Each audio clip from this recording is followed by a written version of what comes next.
불과 작년에 우리나라에서 이 레미제라블이라는 이런 드라마와 뮤지컬이 그렇게 인기를 끈 것은 놀라운 일입니다. 레미제라블은 프랑스 혁명 때 프랑스에서 가장 가난하고 비참하고 인생 밑바닥에 사는 사람들의 그 사랑의 이야기입니다.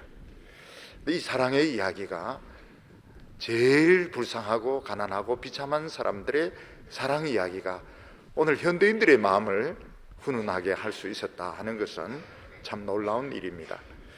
레미제라블에서 장발장은 빵을 하나 훔쳤다 해서 19년 동안 감옥에 갇혔다가 풀려나게 되는데 그를 환영해 주는 사람이 아무도 없습니다.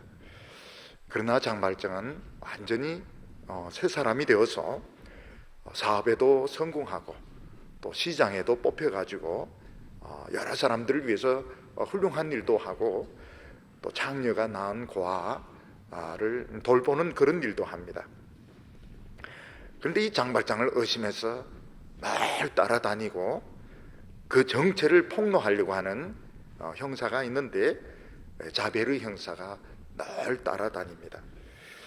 자베르 형사는 저 시장이 저렇게 보여도 저 사람 옛날 그 장발장 죄수일 것이다. 그래서 증거를 찾고 정체를 폭로시키기 위해서 따라다니다가 결국 나중에 정체를 탁 잡았는데 결국 누가 쏜 총에 맞아서 죽게 됩니다. 장발장이 완전히 새 사람이 되어서 참 사랑도 베풀고 훌륭한 삶을 살고 싶어 하지만 이 자베르 경감은 다시 감옥에 잡아가려고 하고 옛날 그 장발장의 그 비참한 삶을 폭로시키려고 했던 것입니다. 우리는 이와 비슷한 이런 예들을 많이 볼 수 있습니다. 어떤 여성이 참 남자가 너무 깔끔하고 너무 멋있게 생겨서 결혼을 했는데 알고 보니까 그 사람은 결백주의자고 완벽주의자고 거의 정신병자에 가까울 정도로 집착하는 사람인 것입니다. 그래서 수건이라든지 물건이 조금이라도 삐뚤어져 있으면 막 화를 내고 때리고 난리를 치고 또 부인을 너무 병적으로 사랑하기 때문에 어디 가도록 하지도 못합니다. 남자는 잘생겼고 깔끔하고 그렇지만은 여자는 정말 노예처럼 그렇게 사는 것입니다. 남편으로부터 도망을 쳐도 어떻게 해서든지 찾아와서 도로 붙들어 가기 때문에 결국 이 남자가 죽거나 자기가 죽지 않으면 도저히 거기서 헤어나올 수 없는 이런 이야기들이 있습니다. 영화로도 만들어지기도 하고 또 소설로도 나오기도 하고 이러는데 남자는 완벽주의자고 부인을 너무 사랑한다 하지만 그런 병적인 사랑이 여자를 정말 비참하게 만들고 그 남자와 헤어져야 자기 자신을 찾을 수 있는데 거기서 헤어나올 수 있는 방법이 없는 것입니다. 우리는 이 세상에 두 가지 법이 있다는 것을 알아야 되는데 하나는 죄를 지은 사람을 처벌하는 법이 있습니다. 죄를 지은 사람은 처벌을 받아서 그 죄값을 치러야 세상의 죄가 적어지게 되고 세상이 유지가 되게 됩니다. 그래서 죄를 지은 사람은 다 처벌하는 법이 있습니다. 근데 또 다른 법이 하나 있습니다. 그 바로 하나의 법은 양심의 법인데 율법이 있습니다. 율법은 하나님을 아는 법인데 율법 속에는 어떤 기능이 있는가 하면 완벽하지 못하면 그 사람을 정죄하는 그런 기능이 율법 속에는 있는 것입니다. 율법은 인간이 가지고 있는 법 중에서 가장 고상하고 가장 멋있고 아름다운 법인데 그 법 안에 있는 무슨 기능이 있는가 하면 완벽하게 살아야 된다는 이 강박관념에서 벗어날 수 없는 그런 기능을 가지고 있는 것입니다. 그래서 율법이라고 하는 것은 마치 너무나도 완벽한 남편과 같아서 사람으로 하여금 강박관념에 시달리게 하고 죄책감에 쫓기게 만드는데, 어떤 의미에서 하나님을 모르는 사람, 율법을 모르는 사람은 아예 이게 없습니다. 죄책감이라든지 이런 것은 있지만 이런 더 거룩하게 살아야 되는 이 강박관념 같은 거는 없습니다. 근데 오히려 하나님을 알고 성경 말씀을 배운 사람에게 이런 강박관념, 더 심한 죄책감이 생기게 되는데, 이 율법이 가지고 있는 기능 중에 하나인 것입니다. 사도 바울은 우리가 복음을 들었을 때 어떤 반응이 일어날 수 있느냐 하는 이야기를 하고 있습니다. 그 중에 하나가 무엇인가 하면, 우리가 예수님의 십자가를 믿고 모든 죄를 단번에 용서받는다면 우린 빨리 회개할 필요가 뭐 있느냐. 죄를 좀 더 짓고 기왕이면 더 큰 죄를 짓고 용서받는 것이 더 좋지 않느냐. 그래서 복음을 듣고 더 죄를 지으면 어떡하냐. 복음을 듣고 더 예수 안 믿으면 어떻게 하냐. 그런 사람도 있습니다. 그렇지만 우리가 죄가 어떤 것인 줄 알기만 한다면 큰 죄, 나쁜 죄 할 것 없이 한순간도 죄에 머물러 있으려고 하지 않는다는 것입니다.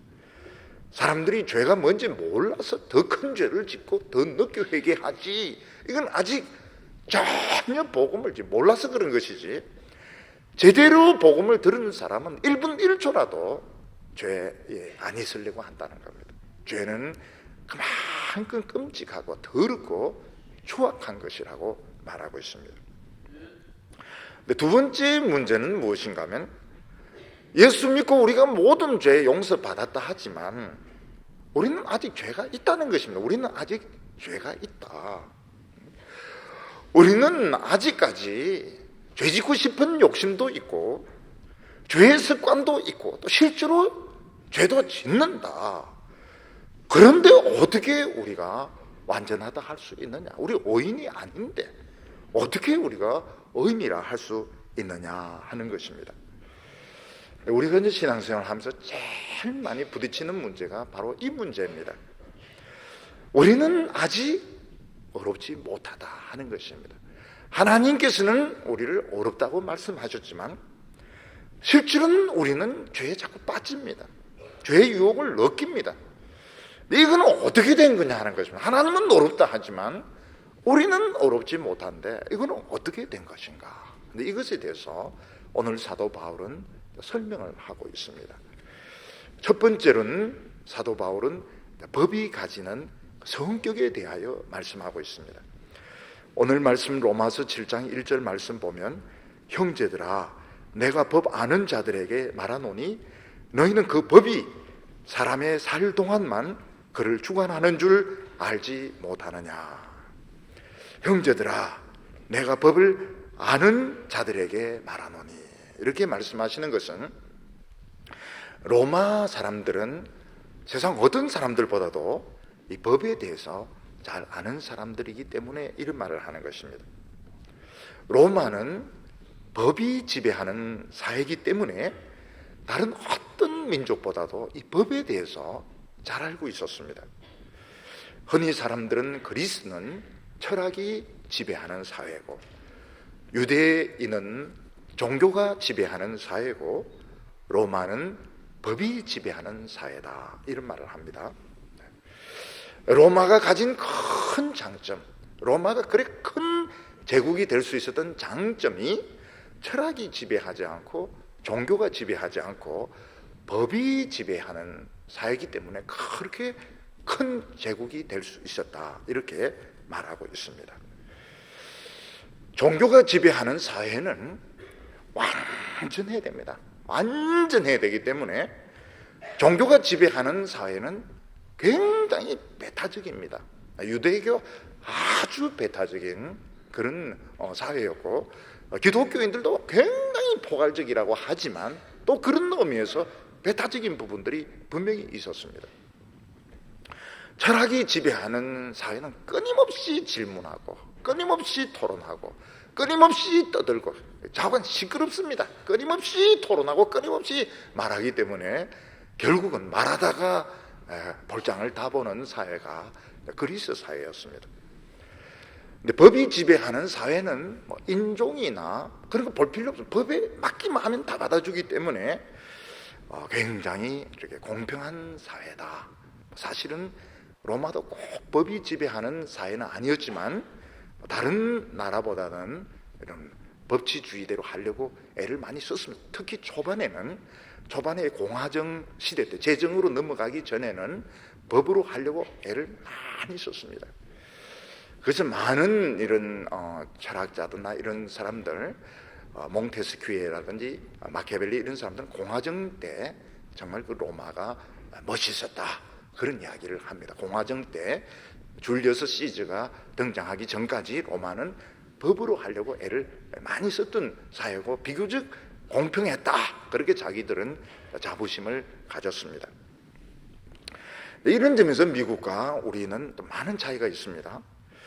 우리가 미국을 이렇게 보면 뭐 상원 의원이든지 유명한 영화 배우든지 간에 법을 딱 어기면 경찰이 와가지고 수가 딱 채워가 갑니다.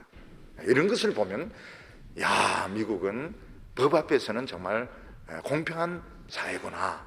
근데 그럴 수밖에 없습니다.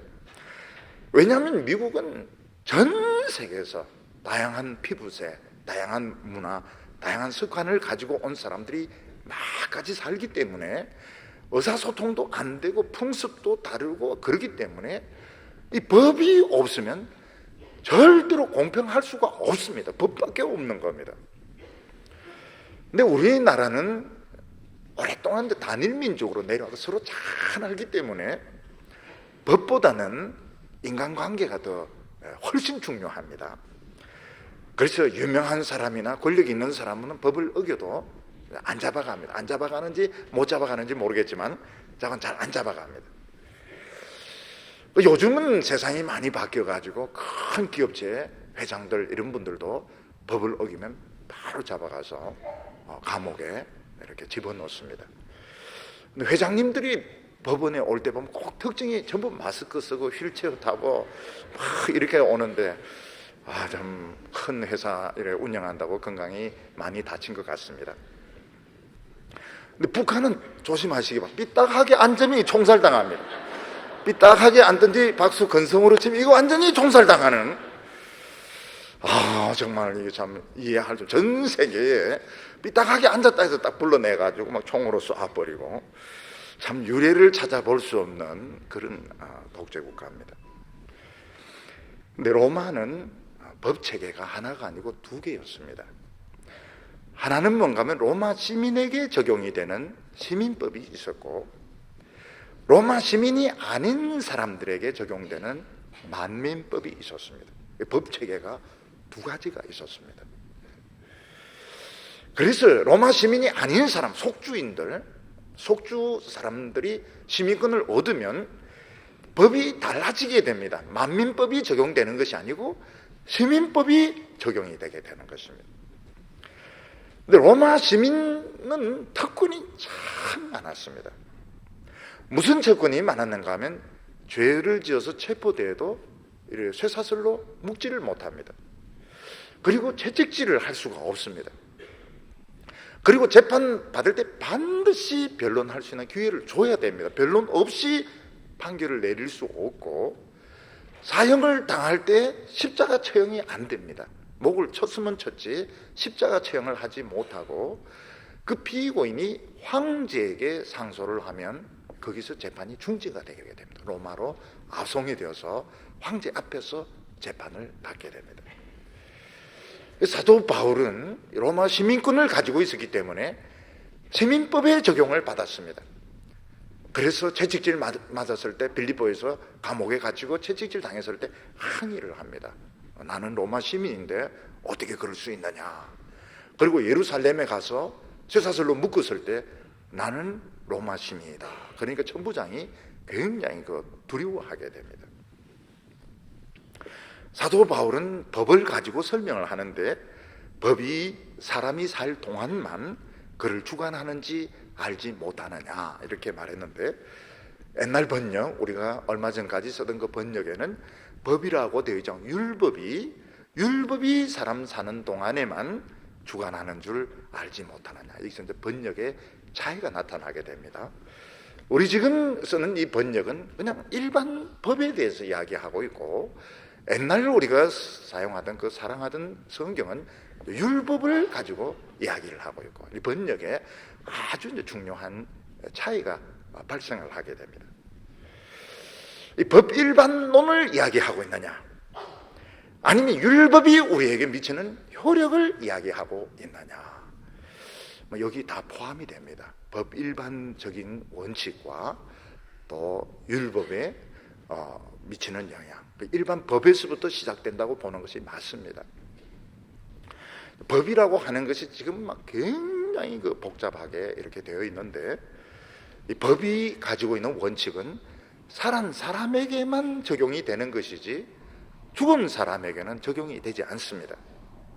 법정에서는 살아있는 사람에게 선고를 내리는 것이지 죽은 사람에게는 선고를 내릴 수 없습니다. 가끔 보면 죽은 사람을 시체를 끄집어내어서 부관 참시하고 이런 거는 감정적인 보복이지, 이건 법은 죽은 사람에게 보복하는 것은 법이 아닌 것입니다. 법은 어디까지나 살아있는 사람에게만 적용이 되는 것입니다. 감옥에서 종신형을 받고 20년형을 받았는데 죽었다. 그럼 죽은 시체를 20년 동안 감옥에 가두는 아닙니다. 죽으면 파묻어야지. 죽은 사람에게는 법이 적용이 되지 않는 것입니다. 사도 바울은 이것을 대인관계에 적용을 시킵니다. 사람 사이의 관계도 법이 지배를 하게 되는데, 사람 사이의 관계도 사람이 살아있는 동안 법이 지배하는 것이지 어느 한쪽만 죽어도 법은 지배를 받지 않습니다.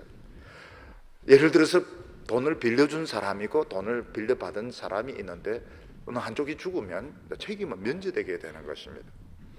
여기서 이제 부부관계도 마찬가지인데, 부부관계도 어느 한쪽이 먼저 죽게 되면 물론 감정적으로는 끊어질 수가 없지만 법적인 책임은 없어진다는 겁니다. 감정적으로는 상당한 기간 이게 남아있게 되지만 법적인 책임은 사실은 없다, 이런 이야기를 하고 있습니다. 그런데 오늘 이 말씀이 하고자 하는 것은 율법의 기능에 대한 것입니다. 율법이라고 하는 것은 이스라엘 백성들만 가지고 있는 법입니다. 그런데 율법은 어떤 법인가 하면 하나님을 알게 하는 법인데, 율법 안에는 하나님의 말씀대로 못 살 때 정죄하는 기능을 가지고 있습니다. 이스라엘 백성들은 누구든지 이스라엘 부모님 밑에서 태어나고 할례를 받으면 자동적으로 하나님의 백성의 자격을 얻습니다. 물론 태어난 지 8일 만에 할례를 받음으로 하나님의 백성의 자격을 얻지만, 그 자격이 계속 유지되려고 하면 율법을 깨트리면 안 됩니다. 그들이 율법을 깨트리면, 그 중에서 특히 중요한 율법, 살인하지 말라, 간음하지 말라, 우상숭배하지, 이런 율법을 깨트리면 이스라엘 백성들의 자격을 상실하게 되는 것입니다. 그런데 이스라엘 백성들이 깨달은 것이 무엇인가 하면, 하나님의 백성의 자격 얻는 것보다도 그 유지하는 것이 더 어렵다는 걸 알게 된 것입니다. 왜냐하면 머리로는 우리가 이스라엘 백성들이니까 죄 안 짓는 것이 너무너무 당연하고 타당한 것 같은데, 마음속으로는 죄 지고 싶은 욕망이 막 부글부글 끓어오르는 것입니다. 이스라엘 백성은 죄 지면 안 된다는 걸 알지만 아는 거로는 안 되더라. 너무너무 죄 짓고 싶은데 어떡하냐는 거예요. 그러니까 아는 거로는 죄를 안 지을 수가 없는 겁니다. 아는 거로, 율법을 아는 것만으로는 죄를 안 지을 수가 없고, 결국은 유혹을 받아서 우상숭배하고 간음하고 이렇게 해서 하나님의 백성의 자격을 상실하고 이스라엘 백성들은 가나안 땅에서 쫓겨나게 되는 것입니다. 근데 그 뒤에 율법은 어떤 기능을 가지고 있는가 하면, 하나님의 말씀대로 완전히 살지 못할 때 정죄하는 그런 기능을 가지고, 너는 하나님의 말씀에 순종하지 못했다니 양심의 가책을 일으키는 법인 것입니다. 하나님의 율법은 너무너무 아름답고 위대하고 고상한 법인데, 이 율법의 또 다른 길은 끊임없이 정죄하고 끊임없이 죄인으로 몰아가는 아주 무서운 이런 성격을 가지고 있었던 것입니다. 그래서 이스라엘 백성들이 율법을 통해서 깨달았던 것이 무엇인가 하면, 우리 힘으로는 절대로 율법을 지킬 수가 없다. 우리 인간은 율법을 안다고 해서, 공부한다고 해서, 달달 외운다고 해서 우리는 율법을 지킬 수 없어요. 왜냐하면 죄는 이미 우리 마음속에 들어와 있고 우리 속에서 끓어오르고 있기 때문에, 율법을 아는 것으로, 하나님을 아는 것으로는 우리가 율법을 지킬 수가 없다. 그리고 율법이 가지고 있는 무슨 기능 중에 하나가 뭔가 하면, 양심의 가책을 일으키고 정죄를 일으키고 하나님 말씀에 불순종했다는 강박관념을 일으키더라 하는 것입니다. 그래서 여기 보면 법이라고는, 세상 법이라고 하는 것은 살아있는 동안에만 적용이 되는 굉장히 약한 법입니다. 근데 율법이라고 하는 것은 우리에게 하나님을 알게 할 뿐만 아니라, 사실은 율법을 못 지키면서도 지킬 것을 강요하는 아주 무서운 이런 힘을 가지고 있다는 것입니다. 오늘 두 번째로 보면, 오늘 율법에 가지고 있는 영성은 어떤 영성인가 하는 것입니다. 우리에게 드는 의문이, 우리가 사회생활을 할 때 법만 어기지 않고 살면 충분한가 하는 것입니다. 우리는 어떤 분에 대해서 저 사람은 법이 없어도 살 사람이다 이렇게 말하는데, 사람이 법만 어기지 않으면 그 사람은 정말 훌륭한 사람인가? 절대로 그렇지 않다는 것입니다. 왜냐하면 법이라고 하는 것은 인간으로서 지켜야 될 최하한선이기 때문에, 법을 지키는 건 너무 당연한 것이고 법을 안 지키는 것이 나쁜 것이지, 법을 지킨다고 해서, 법을 어기지 않다고 해서 그 사람 참 훌륭하다 이런 말은 못한다는 것입니다.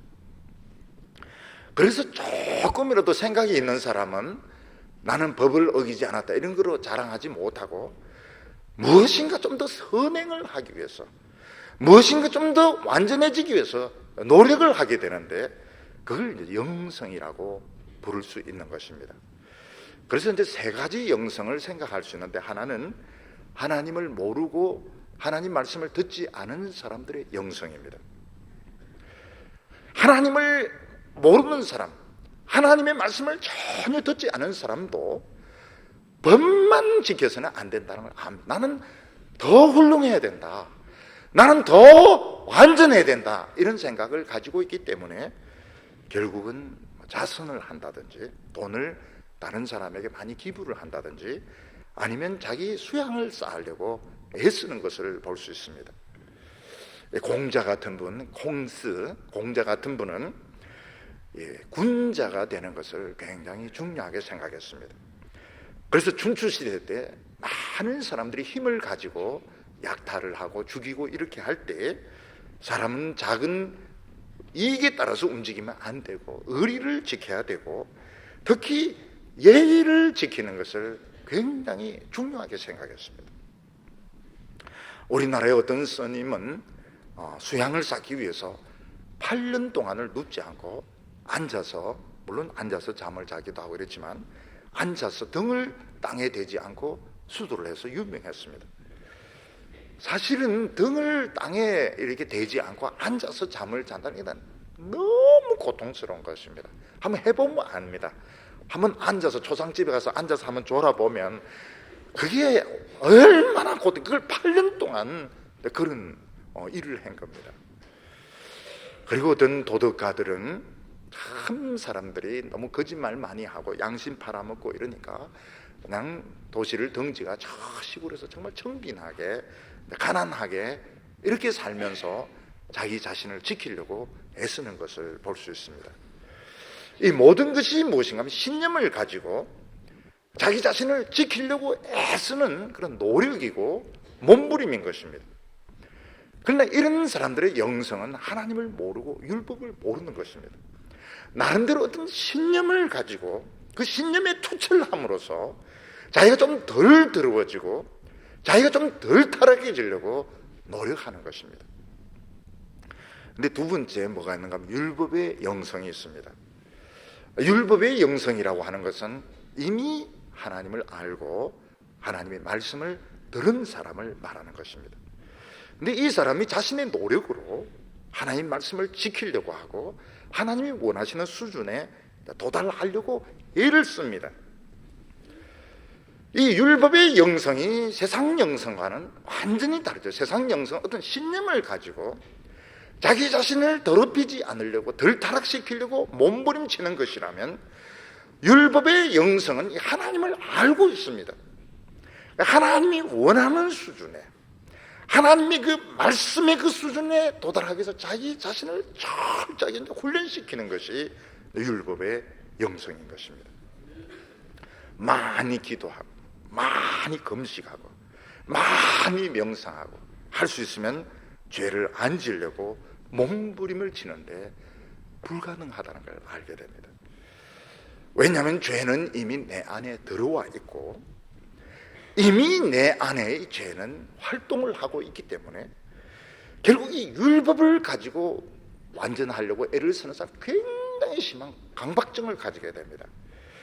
그 강박증이 뭔가 하면 나는 더 기도해야 된다, 나는 더 고민해야 된다, 나는 더 많이 전도해야 된다, 나는 성경을 더 많이 읽어야 된다, 나는 지금 자면 안 된다, 막 자기 자신을 채찍질을 하는데 한 번도 마음에는 위로가 없고 마음에는 평안이 없는 것입니다.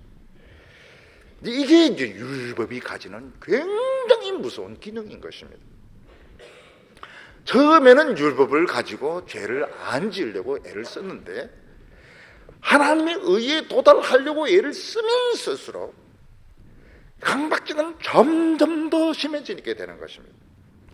그래서 자기 자신을 그냥 두지 않습니다. 더 성경 읽어야 되고 더 기도해야 되고 더 금식해야 되고 거기다 더 살찌면 안 되고 살찌는 것까지 막 스트레스가 합쳐져가지고, 근데 자기 자신만 그렇게 덜덜 볶는 게 아니고 다른 사람도 덜덜 볶습니다. 너 기도해야 돼, 너 전도해야 돼, 너 살 빼야 돼, 다 뻗었습니다. 왜냐하면 이 율법이 가지는 아주 무서운 이런 기능이 있기 때문에 그런 것입니다. 이런 분들이 자기 자신에 대해서는 항상 비판적이고 세상에 대해서는 늘 비관적이고 죄의 무거운 짐을 항상 짊어지고 고민을 하고 있습니다. 근데 이런 분들이 보면 굉장히 솔직하죠. 솔직하고 어떻게 하든지 하나님의 말씀대로 살려고 하는데 결국은 이기적으로 타협하게 됩니다. 현실적인 문제에 오면 결국은 발은 안으로 굽는다고 결국은 타협을 하게 되고 결국은 어떤 때는 죄에 빠지기도 합니다. 그래서 이 율법의 영성을 어떻게 비유할 수 있는가 하면, 막 호수에서 지금 가스가 막 터지려고 하는데 테이프를 여기저기 막 붙여서 막는 것과 같은 것입니다. 막 술이 막 맞고 싶으면 술을 막 틀어 막습니다. 술을 틀어 막으면, 술을 안 마시면 막 분노가 막 일어납니다. 분노를 이제 틀어 막으면 또 거짓말을 막 하게 됩니다. 거짓말을 틀어 막으면 나중에 폭발을 해버리게 되는 것입니다. 누구든지 자신의 그 노력으로, 열심으로 하나님의 의에 도달하려고 하면 결국은 끊임없는 강박점, 끊임없는 죄의식에 빠지게 되는 것입니다. 이분들은 늘 생각하는 것이 난 더 기도해야 돼, 난 더 전도해야 돼, 나는 절대로 행복하면 안 돼, 나는 돈을 사랑하면 안 돼. 근데 돈은 많이 가지고 있습니다. 모든 것을 다 버리고 선교사로 가야 돼. 그리고 안 갑니다.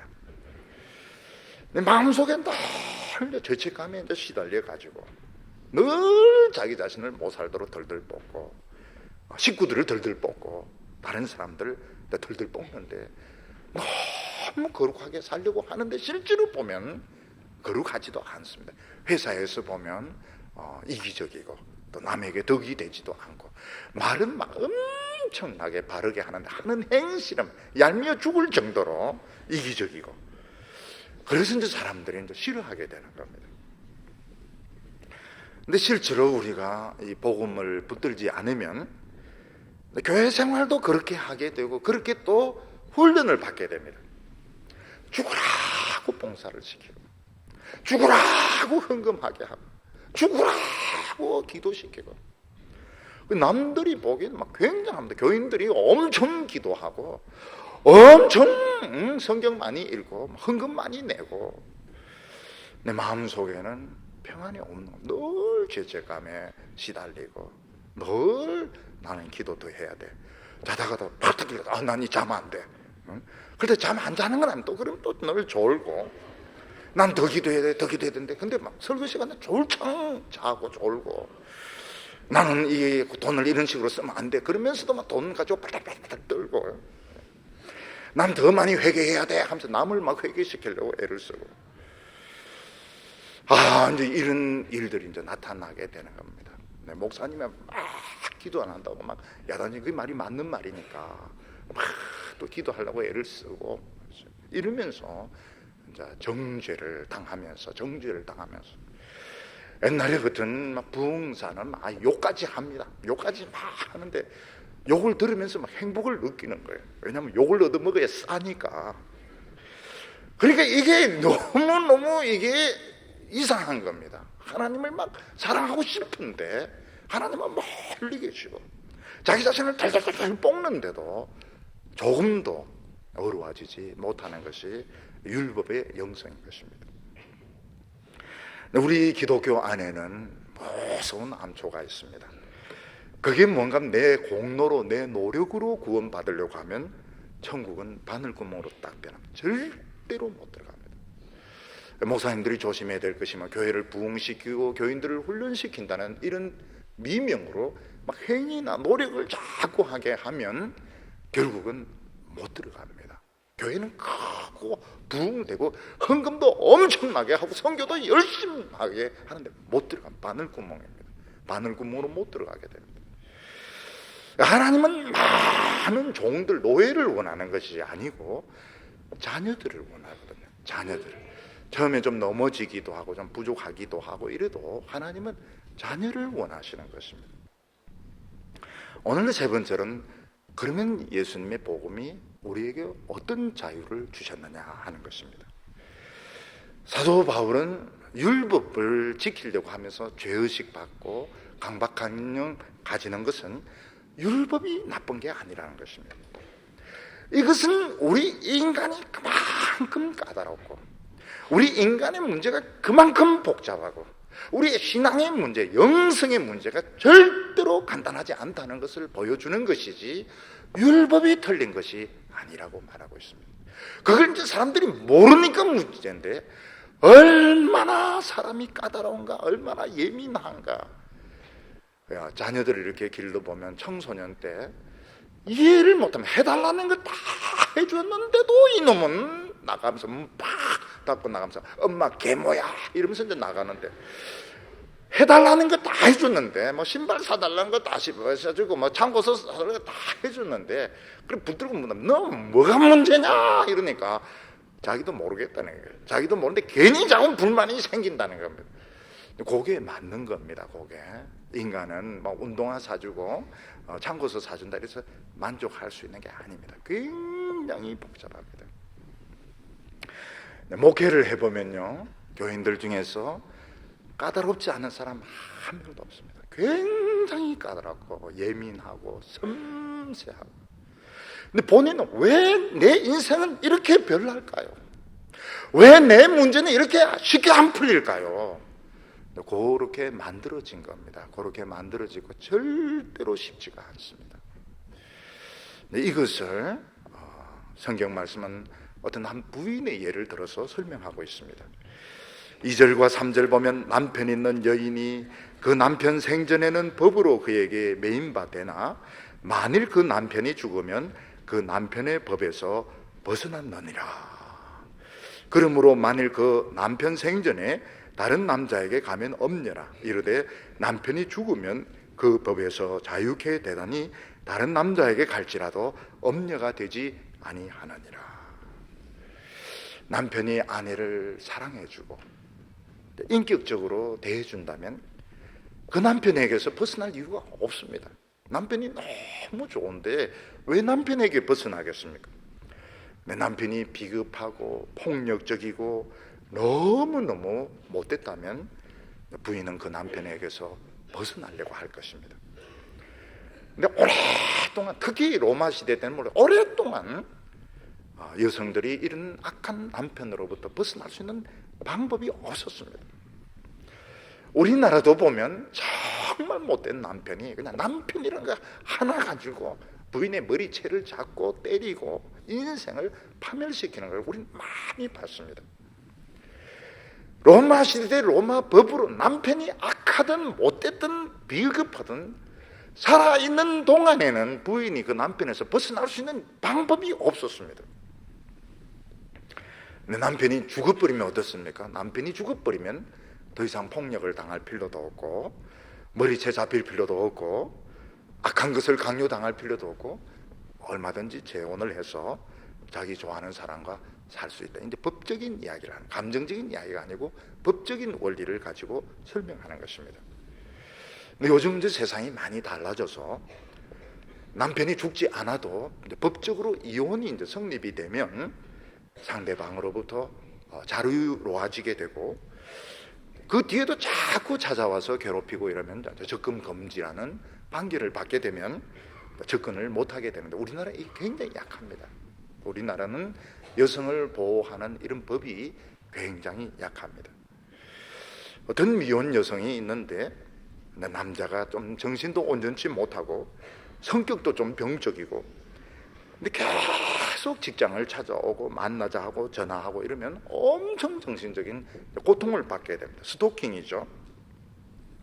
이럴 때 경찰에 신고해도 어떻게 할 수가 없습니다. 뭐 전화 걸고 찾아오고 이런 걸 가지고는 뭐 잠시 후에 또 풀려나게 되니까 대단히 괴롭히고 못 살게 굴고 나중에 이제 여자가 이제 살해당하면 그때서 막 신문에서 막 떠들고 막 이렇게 난리를 치는데 사실은 이제 여성들은 너무너무 불리한 겁니다.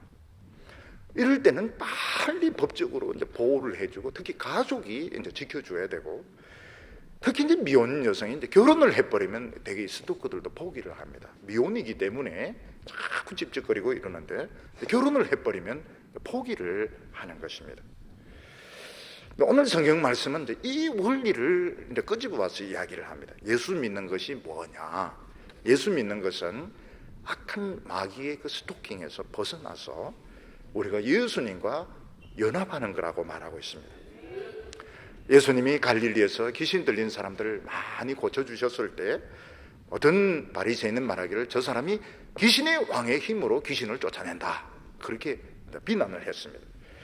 그때 예수님께서는 결코 그런 게 아니라고 하면서 힘센 자가 있을 때 그 집 물건을 뺏을 수가 없다. 더 힘이 센 사람이 와서 결박을 해야 뺏을 수 있는데 귀신 들린 사람은 지금 귀신에 붙들려 있는 사람인데 그냥 되는 게 더 큰 능력으로 내가 그 사람을 사탄을 결박해서 뺏어내기 때문에 그 사람이 귀신이 떠나는 거라고 말했습니다. 세상 사람들은 사탄에게 붙들려 있지만 불편을 못 느낍니다. 왜냐하면 사탄도 자기 부하를 괴롭힐 필요는 없는 겁니다. 물론 한 번씩은 괴롭히지만 늘 괴롭히진 않기 때문에 사람들은 불편을 못 느낍니다. 그러다가 이제 사탄의 손에서 빠져나가려고 할 때 무슨 도덕적인 결심을 하거나 뭐 의롭게 살려고 하거나 이러면 그 사람을 지배를 해서 더 비참하게 만들게 됩니다. 예수님께서는 귀신이 들은 집을 비유로 들어서 설명하시기를 어떤 집에 귀신이 이제 살았습니다. 청소하니까 귀신 좀 나가라. 귀신이 나가니까 막 춥고 막 눈도 오고 갈 데도 없고 다시 와보니까 집이 다 청소됐는데 주인이 없는 거예요. 그래서 자기 친구 더러운 귀신들 7명을 데리고 와서 막 밤새도록 춤추고 막 엉망으로 만들어놔서 그 사람이 더 난잡하게 되었다 이렇게 말을 했습니다. 유대인들이 예수님의 그 설교 말씀을 듣고 일시적으로 혈기도 좀 없어지고 또 사람이 좀 착해진 것 같았습니다. 근데 유대인들은 시간이 흐르면서 더 악해지게 되었습니다. 왜냐하면 마음속에 주인이 없는 겁니다. 마음속에 주인이 없으니까 더 악해지게 되었습니다. 왜 악해지게 됩니까? 어떤 사람이 술을 끊었습니다.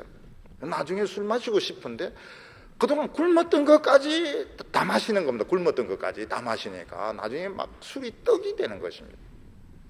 어떤 사람이 담배를 피웠는데 담배를 피우다가 너무 은혜를 많이 받으니까 끊었습니다.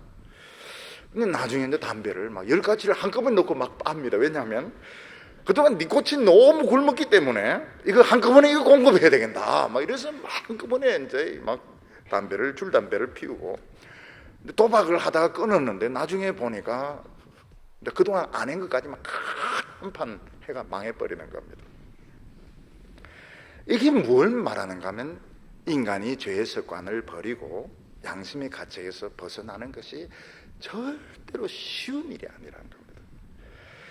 우리 인간은 너무너무 정교하고 복잡하고 아주 섬세하게 만들어졌기 때문에 사람들이 과거의 죄를 버리고 죄책감에서 벗어나는 것은 절대로 쉬운 일이 아니라고 말하고 있습니다. 가룟 유다는 자기 힘으로 예수님을 믿으려고 애를 많이 썼습니다. 정말 가룟 유다는 애를 많이 쓴 사람입니다. 진심으로 예수를 믿으려고 애를 많이 썼는데 열정적으로 따라다녔는데 결국 한 것이 뭔가 하면 그 헌금 도둑질을 많이 한 겁니다. 결국 안 되는 거예요. 나중에는 예수님을 팝니다. 예수님을 배신해서 언산심을 하고 파는데 그 양심의 가책이 너무너무 고통스러우니까 결국 이제 목을 메어서 자살하는데 또 시체가 떨어지고 배가 터져서 너무너무 끔찍하고 비참한 죽음을 죽게 되었다고 말하고 있습니다. 모든 인간에게는 양심이 있는데 사람들은 이 양심을 마비시켜 놨습니다. 양심을 마비시켜 놨기 때문에 살기가 편한 겁니다. 내 하나님의 말씀을 듣는 순간 양심이 살아나면서 끝까지 따라와서 정죄를 하고 강박관념을 주는데 사람들이 견딜 수가 없습니다. 우리가 과거에 지은 이 죄들, 과거에 지은 모든 부끄러운 허물에서 벗어날 수 있는 방법은 딱 하나밖에 없습니다. 그게 무엇인가 하면 예수 그리스도와 함께 죽는 겁니다.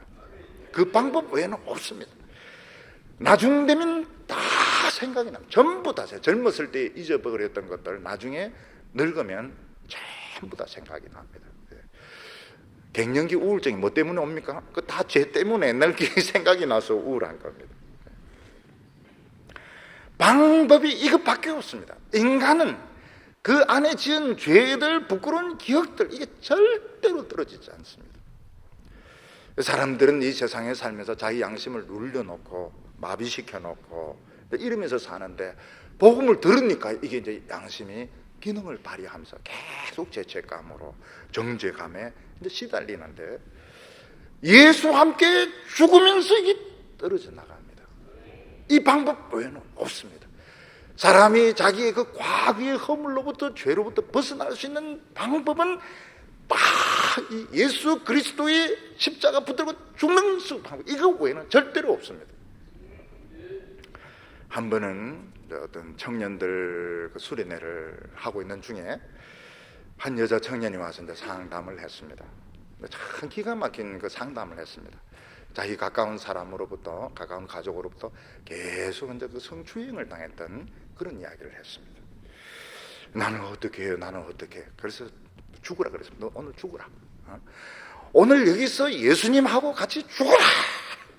그 이야기를 했습니다. 그러니까 막 같이 붙들고 네 죽어라. 오늘 새로 네 오늘 만들어져야 된다고. 그랬더니 자기 믿는다 그래. 자기 믿는다고. 나 오늘 죽어버리고 내가 이제 새 사람으로 태어나고 싶다고 그런 이야기를 했습니다. 우리 성도들은 교회에 폼으로 오는 게 아닙니다. 예배드리면서 그냥 죽으시기를 바랍니다. 옛사람 여기 파묻어버리고 갈 때는 새 사람으로 가시는 겁니다. 여기 하나님 앞에 예수님 외에는 방법이 절대로 없습니다. 절대로 이거는 절대로 되지 않습니다. 사람들이 몰라서 그런 것이지 모르고 양심을 마비시켜 놔서 그런 것이지 하나님의 십자가 앞에 가면 이게 하나님 심판대 앞에 다 살아납니다. 이게 미친 듯이 이제 날뛰면서 지가 다 자기 입으로 다 떠듭니다. 하나님의 심판대 앞에서는 비밀이 없습니다. 이놈이 살아나가서 지 입으로 다 떠들기 때문에 결국 죄를 많이 지은 사람 자기 입으로 이야기를 합니다. 하나님의 심판대 앞에서 미친 듯이 이게 다 떠들어댑니다. 많은 사람들이 우울증으로 고통받는데 왜 그렇습니까? 그 옛날에 자기 부족했던 것들 이거 다 짊어지고 지금 있는 겁니다. 자기가 다 책임을 지려고 하는 겁니다. 예수님 뭐라고 말씀하세요? 책임지지 마라. 책임지지 마라. 내가 다 책임을 졌으니까 넌 책임질 필요가 없다. 이걸 믿어야 되는 겁니다. 예수 믿는 게 이걸 믿는 겁니다. 이게 예수님의 십자가가 내 모든 허물을 다 빨아갔다. 진공청소기입니다. 진공청소기. 과거의 모든 죄 허물들을 다 빨아가고 깨끗하게 새 사람이 되는데 마귀가 어떻게 건드립니까? 못 건드립니다. 마귀가 이제 계속 빙빙 돌면서 그 사람 같은데 어디를 정죄할까? 그때 바로 이야기해야 됩니다. 비슷하게 생겼지만 틀리다고 이야기를 해야 됩니다. 율법이 틈을 타지 못합니다. 왜냐하면 법 시스템이 달라지기, 적용이 틀리기 때문에 율법이 적용이 안 됩니다. 만민법이 적용이 안 되는 겁니다. 하나님의 자녀의 법이 적용이 되기 때문에 율법이 적용이 안 되는 겁니다.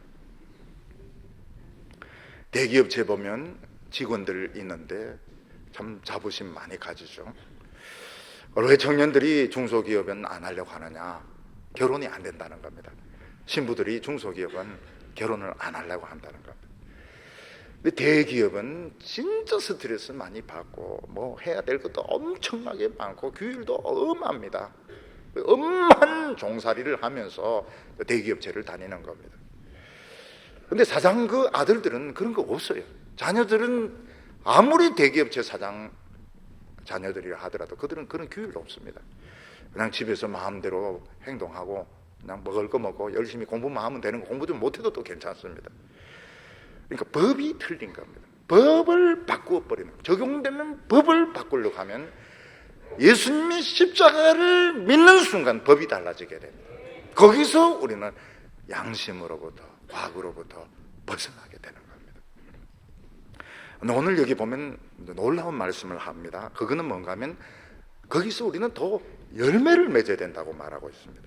4절에 보면 그러므로 내 형제들아 너희도 그리스도의 몸으로 말미암아 율법에 대하여 죽임을 당하였으니 이는 다르니 곧 죽은 자 가운데서 살아나신 이에게로 가서 우리가 하나님을 위하여 열매를 맺게 하려 함이라. 우리가 과거의 양심의 가책, 죄책감에서 벗어나는 것이 쉬운 것이 아닙니다. 딱 한 방법밖에 없습니다. 법을 적용되는 법을 바꾸는 방법밖에 없고 법을 바꾸려면 죽어야 되는 겁니다. 죽어서 살아나야 되는 겁니다. 오늘 말씀은 그것으로 끝나는 것이 아니고 열매를 많이 맺어야 된다고 말씀하고 있습니다. 이걸 제대로 이해를 하려면 이제 탈북자들을 좀 생각하면 좋은데 전에는 세터민 이렇게 이야기했는데 본인들이 그걸 원치를 않는데요. 세터민이라는 표현을 원치 않고 우리를 탈북자로 불러달라 이렇게 이제 요구를 하기 때문에 저도 이제 탈북자라는 용어를 쓰고 있습니다. 이분들은 이제 북한의 그 이데올로기의 종노릇을 하지 않았습니까? 이데올로기의 종노릇을 하고 북한에 있을 때는 이제 굶어 죽을 거 걱정을 하고 또 처형당할 거 걱정하고 또 중국에서 넘어오면 어떻게 돼요? 이 붙들려서 돌아갈 수가 있습니다. 그리고 심지어는 이제 베트남이나 이런데 라오스나 캄보디아 와도 또 붙들려 갈 수도 있기 때문에 굉장히 불안합니다. 언제 법이 달라지게 됩니까? 인천국제공항에 딱 내리면서 인천 딱 표지를 본 순간 절대로 다시 끌려가지 않습니다. 물론 밤에 자는 동안에 막 꿈을 꿉니다. 밤에 자면서 끌려가는 꿈을 꾸고 처형당하는 꿈도 꾸고 수용소에서 막 두드리 맞는 꿈을 꾸지만 일단은 인천공항 그걸 본 그 순간부터 법이 달라지기 때문에 절대로 끌려가지 않습니다. 근데 그분들이 우리 남한에서 사는 것이 쉽지가 않습니다. 왜냐하면 배급받는 거하고 자기가 선택해야 되는 게 엄청 어렵거든요. 저는 가끔 제 아내가 묻습니다. 달랑무가 좋아요? 무슨 김치가 엄청 어려워요. 선택을 해야 된다는 게. 그냥 주는 그냥 먹으면 되는데 달랑무를 선택을 해야 되는가? 아니면 배추김치를 선택해야 되는가? 물김치를 선택해야 되는가? 그래서 그런 어려운 거 제발 묻지 말라고 이야기합니다. 그냥 그런 건 묻지 마. 선택이 너무너무 어려우니까요. 그러니까 이분들이 이제 한국에 와서 어려운 것이 이제 선택을 해야 되는 게 너무 어려운 겁니다. 그리고 뭐 실패하는 분도 있지만 의사 자격증을 따가 다시 거기서 의사였는데 여기 와서 다시 의대를 졸업해서 의사도 있고, 또 한식, 북한에 있는 그 요리로 성공하는 분도 있고, 정치적으로도 성공하는 분도 있고, 이런 분들은 열매를 맺고 있는 겁니다. 적응에 성공을 해서 이미 열매를 맺고 있습니다. 교수가 되는 분도 계시고, 이런 분들은 열매를 맺는 것입니다. 어떤 여성이 남편을 잘못 만나서 맨날 구타당하고 이혼까지 당했습니다. 마음속에 많은 상처가 있고 두려움이 있고 죄책감이 있고 창피한 것이 있을 겁니다. 근데 하나님의 은혜로 이제 마음의 상처가 치료되면 어떻게 해야 됩니까? 더 창조적으로 적극적으로 살 필요가 있는 겁니다. 어떤 분은 이제 그런 분이 성가대 지휘자를 맡았습니다. 처음에는 뭐 교회 와가지고 막 숨어 있고 막 이랬는데, 그래서 교회에서 성가대 지휘를 하기도 하고요. 또 교수로서, 의사로서, 학교 선생님으로서 굉장히 보람되게 사는 것. 이게 이제 열매를 맺는 겁니다. 그래서 쓸데없이 자꾸 옛날 이야기하는 거, 하지 마라 그래도 자꾸 옛날 이야기를 하는 사람들이 있어요. 하지 마라 그래도. 옛날은 다 끝났고, 내가 옛날에 불행했기 때문에 앞으로 불행해야 되는 그런 거 없습니다. 그것은 마귀가 하는 소리인 겁니다. 옛날엔 내가 불행했으면 앞으로 더 행복할 자격이 있습니다. 나는 얼마든지 더 행복해야 되고 행복할 자격이 있는 것입니다. 근데 이게 혼자의 힘으로 안 됩니다. 우리 정신세계는 너무 복잡하기 때문에 조금 일어서려다가 절망하고 좌절하고 자포자기하고, 강력한 능력이 필요한데 이거 예수님께서 우리에게 주시는 것입니다. 저는 그 구약 신명기를 축복의 디자인이다, 축복의 디자인이다, 엄청 베스트셀러가 될 줄 다 기대를 했는데 사람들이 또 신명기 너무 어렵다 해가지고 그렇게 그러지 못했습니다. 그래서 신명기를 읽으면서 제가 정말 놀랬던 부분들이 많았습니다. 지금 고백하지만 놀랬던 부분들이 많은데요. 어떤 노예가 도망을 쳐서 이스라엘 사람 집을 찾아왔습니다. 근데 하나님 뭐라고 말씀하십니까? 붙잡아서 돌려주지 말라는 겁니다. 우리 생각으로는 돈 주고 산 노예가 도망쳐 왔으면 붙잡아서 주인에게 주는 게 정인데, 하나님은 감추어서 딴 생활하게 해라는 겁니다. 왜냐하면 그가 이렇게 도망칠 정도 같으면 얼마나 주인이 잔인하고 못됐느냐. 주인이 잔인하고 못된 주인 자격이 없는 거예요. 남편이 아내를 때리는 순간 자격이 없는 겁니다. 아버지가 어부 아버지든지 친아버지 애를 막 훈계 수준을 넘어서 때리는 거, 그때부터는 벌써 이 아버지 자격이 없는 겁니다. 그래서 YMCA나 이런 데서 돌려보내지 않습니다. 돌려보내면 죽으라고 때리기 때문에 돌려보내지 않습니다. 근데 그 옛날에 노예가 도망치기만 하면 눈에 불을 켜고 잡아서 막 다리를 분질러 놓고 복수하는 그때 하나님께서 뭐라고 말씀한, 돌려보내면 이 노예는 거의 반쯤 죽는다, 죽일지도 모른다, 돌려주지 말고 숨겨서 딴 생활하도록, 새로운 생활하도록 해줘라. 그게 신명기입니다. 그게 신명기. 그게 하나님의 말씀입니다. 옛날로 돌려보내지 마라. 새로운 삶을 살 수 있도록 해줘라. 그게 신명기고 그게 율법의 말씀인 겁니다. 사탄은 옛날 매일같이 우리에게 와서 두들겨 패고 욕하고 협박하면서 왕노릇을 했습니다. 예수님은 우리를 거기서 건져내셔서 남편이 되시고 새 주인이 되신 것입니다. 옛날의 정신적인 고통, 죄책감 내가 다 책임질 테니까 너희는 행복하게 살아라. 그걸 믿으시기를 바랍니다. 나는 행복할 자격이 있다. 어느 누구도 내 행복 건드리기만 건드리봐라. 내를 건드리기만 건드리봐라. 나도 가만히 있고 천사도 가만히 안 있고 우리 목사님도 가만히 안 있고, 우리에게는 율법이 적용이 안 됩니다. 율법은 예수 믿는 우리에게는 죽은 법입니다.